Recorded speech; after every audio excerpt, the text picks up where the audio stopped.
o que não fazer, o que não se pode fazer. Pegar a norma e sair lendo de uma forma fria, sem levar em conta o contexto histórico, os objetivos da criação dessa norma. Tá? Esse é um ponto. O segundo ponto, também não, tem que ler a norma com uma visão mais apropriada. Se for seguir o conceito de, olha, vou ler a norma com a visão que eu tenho contábil, vai ter dificuldade, vai ter resistência.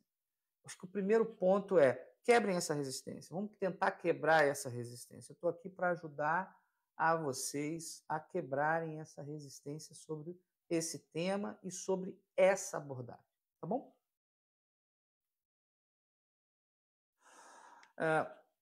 Normalmente, assim, o que eu tenho visto, né, no meu processo de aprendizado sobre o IFRS 17, que é contínuo, tá? Cada vez eu vejo uma coisa nova, uma coisa interessante, que eu consigo fazer analogias, mas o que eu tenho visto muito em torno desse tema é uma estrutura desse feitio que está aí na tela, né? O processo de aprendizado que as pessoas estão propondo tem basicamente essa estrutura. Vamos ser mais preciso. Esses 4 pontos aqui, ó, uma introdução, os componentes chaves, o método e as fases. Então, esses 4 pontos são basicamente o que é discutido na maioria a maioria do material que eu recebo, que eu vejo, que eu estudo, que eu utilizo como pesquisa, como base, como referência. Tá? Existe um ponto aqui que eu acho interessante colocar também, que são os indicadores, que ajuda, por exemplo, vai ajudar bastante analistas e investidores a comparar empresas. Tá? Só para não deixar esquecer, o IFRS 17 é uma norma que está surgindo para equalizar e harmonizar os critérios de publicação entre empresas, levando em conta as características dos contratos de seguro. Tá? Então, esse ponto, a introdução, uma introdução tradicional ao aprendizado do IFRS 17 é entender os objetivos, saber quais são os componentes que fazem parte, que devem ser mapeados para essa publicação, tem a ver com o contrato, com as características do contrato de seguro, um processo de agregação, porque a publicação vai ser feita com base em portfólios, em carteiras, baseadas em critérios de riscos e algumas peculiaridades que a publicação do IFRS trouxe, que é segmentar os contratos, os portfólios em onerosos, provavelmente onerosos e lucrativos, e não onerosos. Tá? Então, existe essa peculiaridade que está nesse ponto de agregação dos contratos de seguro. Tá? Aí depois entra nos componentes chaves, tá? Que é a parte onde você vai falar da melhor estimativa dos fluxos de caixa, a margem de serviço contratual e o ajuste de risco.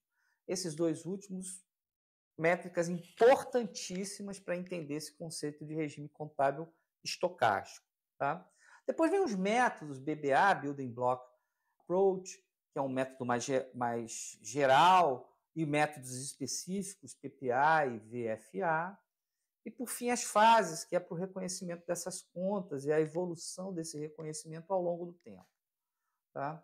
No finalzinho, você teria aí os indicadores, que teriam que ser feitas adaptações nos indicadores que a gente, dentro da indústria de seguros, a gente está acostumado a avaliar, e a criação de indicadores novos para complementar a informação para analistas e investidores. Tá? Mas não adianta a gente chegar em cima dessa abordagem.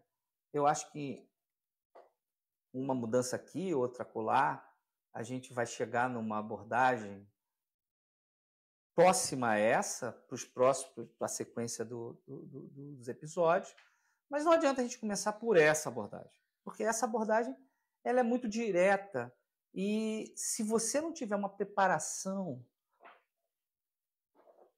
para entender os conceitos que estão por trás de cada um desses tópicos aqui, vai gerar, primeiro, uma resistência. Por quê? Essa resistência está diretamente associada à dificuldade de entendimento, porque o paradigma da maioria das pessoas que trabalham com esse tema é um paradigma contábil tradicional. E, definitivamente, o IFRS 17 é um divisor de águas. Tá? Ele traz novidades que são praticamente uma mutação. O que não se deve fazer? Ir direto a esses pontos, sem entender a filosofia, o que está por trás. A gente vai comentar um pouquinho sobre isso. Como a gente pode suavizar, introduzir esse entendimento para poder quebrar certos mitos, crenças, desculpas, resistências, qualquer nome que você queira dar, vocês queiram dar a isso, em cima do tema. Porque o objetivo eu quero mostrar para vocês que essa norma de publicação vai ser altamente benéfica para o mercado de seguros, no que diz